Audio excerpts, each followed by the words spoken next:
भारत और फ्रांस के बीच रफाल लड़ाकू विमानों की डील में सबसे ज्यादा चर्चा उद्योगपति अनिल अंबानी की कंपनी को लेकर है। अनिल अंबानी उद्योगपति मुकेश अंबानी के छोटे भाई हैं। वो अपना अलग कारोबारी साम्राज्य चलाते हैं। उनकी कंपनियां डिफेंस, वित्तीय सेवाओं, मीडिया और आधारभूत सुविधाएं देने का काम करती हैं। मैगजीन फोर्ब्स के अनुसार साल 2018 के मध्य तक अनिल अंबानी की कुल संपत्ति की कीमत 2.3 अरब डॉलर बताई गई है। 59 साल के अंबानी फोर्ब्स की सूची में 45वें सबसे अमीर भारतीय हैं। फोर्ब्स के मुताबिक बड़े भाई मुकेश अंबानी से अलग होने के बाद साल 2014 अनिल अंबानी के लिए अब तक का सबसे अधिक मुनाफे वाला साल रहा। 2014 में उनकी संपत्ति 6.3 अरब डॉलर थी। अनिल अंबानी की कंपनी रिलायंस डिफेंस के कई संयुक्त उद्यम हैं, जिनमें इसराइल की रफाल एडवांस डिफेंस सिस्टम और फ्रांस की कंपनी दसो एविएशन के साथ काम करना शामिल है। रिलायंस डिफेंस नागपुर में लड़ाकू विमान बनाने की फैक्ट्री बना रही है। ये कंपनी विमान के पुर्जे खरीदने के समझौते कर चुकी है और कंपनी का दावा है कि उसे अमेरिकी नौसेना के 7वें बेड़े के युद्धपोतों की मरम्मत का और सर्विस का ठेका मिला है। लेकिन उनकी कंपनी रिलायंस डिफेंस की प्रोफाइल और कंपनी की योग्यता को लेकर कई तरह के सवाल उठते रहे हैं। कुछ जानकारों का कहना है कि कंपनी ने जितने बड़े करार किए हैं उसके हिसाब से कंपनी कथित तौर पर अनुभवहीन है।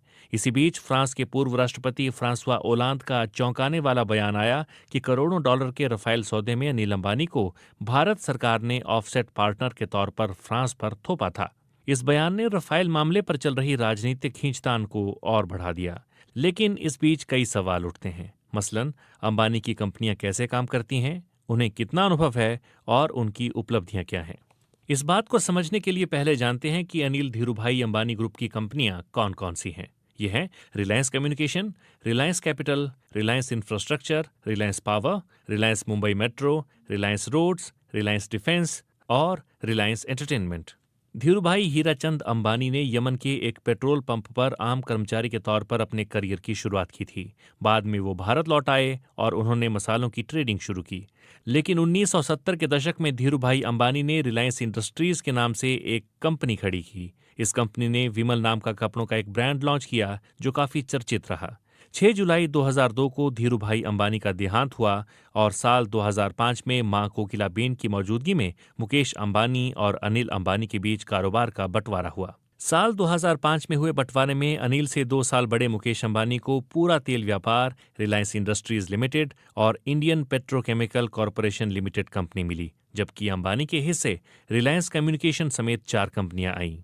2006 में रिलायंस कम्युनिकेशन को स्टॉक एक्सचेंजों में सूचीबद्ध किया गया। वहीं अनिल अंबानी साल 2004 से 2006 तक राज्यसभा के सदस्य भी रहे। जून 2004 में समाजवादी पार्टी के समर्थन से वो एक स्वतंत्र सदस्य के रूप में सदन में थे। उनका कार्यकाल जून 2010 में पूरा होना था, लेकिन 2006 में ही अनिल अंबानी ने फैक्स के जरिए राज्यसभा के तत्कालीन चेयरमैन भैरव सिंह शेखावत को अपना इस्तीफा भेज दिया था। 2008 में रिलायंस पावर भी सार्वजनिक कंपनी बन गई। 2011 में भारत के अब तक के कथित तौर पर सबसे बड़े आर्थिक घोटाले यानी 2G स्पेक्ट्रम घोटाले की जांच और सुनवाई में अनिल अंबानी को भी शामिल किया गया था।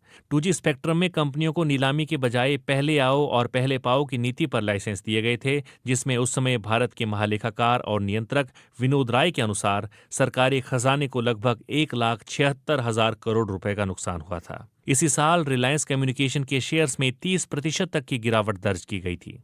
2014 में रिलायंस कम्युनिकेशन ने रिलायंस कैपिटल की एक इकाई बिग सिनेमास को कार्निवल सिनेमा को बेच दिया। अनिल अंबानी के बेटे अनमोल ने रिलायंस कैपिटल में काम करना शुरू किया।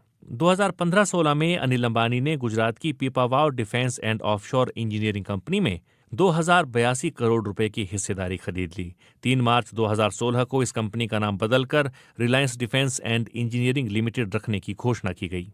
Reliance defence and engineering limited Bharat में पहली निजी क्षेत्र की कंपनी है जिसे युद्धपोत बनाने के लिए लाइसेंस और अनुबंध प्राप्त हुए हैं।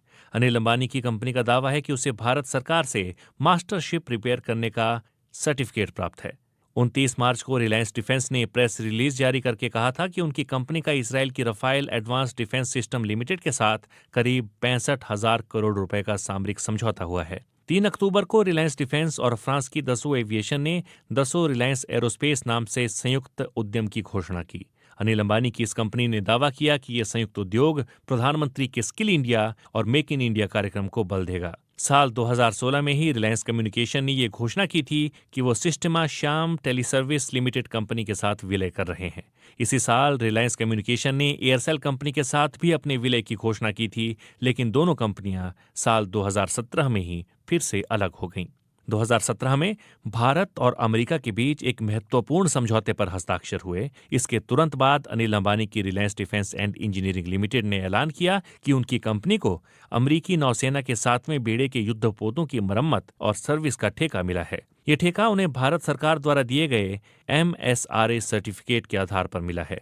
22 जून 2017 को रिलायंस डिफेंस ने पेरिस एयर शो में फ्रांस की नामी कंपनी दाहेर एरोस्पेस के साथ विमानों के पुर्जे खरीदने के समझौते पर हस्ताक्षर किए। 27 अक्टूबर 2017 को रिलायंस डिफेंस ने लड़ाकू विमान बनाने की फैक्ट्री की नींव रखी। ये फैक्ट्री नागपुर में बन रही है। रिलायंस डिफेंस इस फैक्ट्री को फ्रांस की दसो एविएशन के साथ आपसी साझेदारी में बना रही है।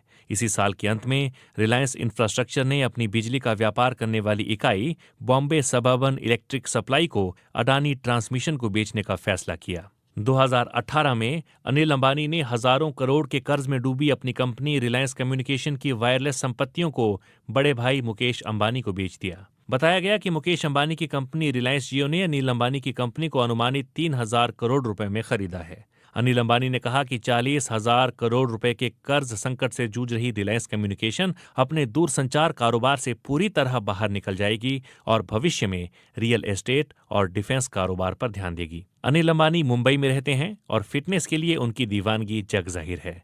देश में हुई कई मैराथन दौड़ों में वो हिस्सा ले चुके हैं। इसी साल एक अखबार को दिए इंटरव्यू में अनिल अंबानी ने कहा था, मैं ना ही अमीर हूं ना ही मशहूर, मैं सिर्फ आम इंसान हूं। हमने हमेशा अपने नैतिक मूल्यों का ख्याल रखा है और यही सबसे जरूरी है।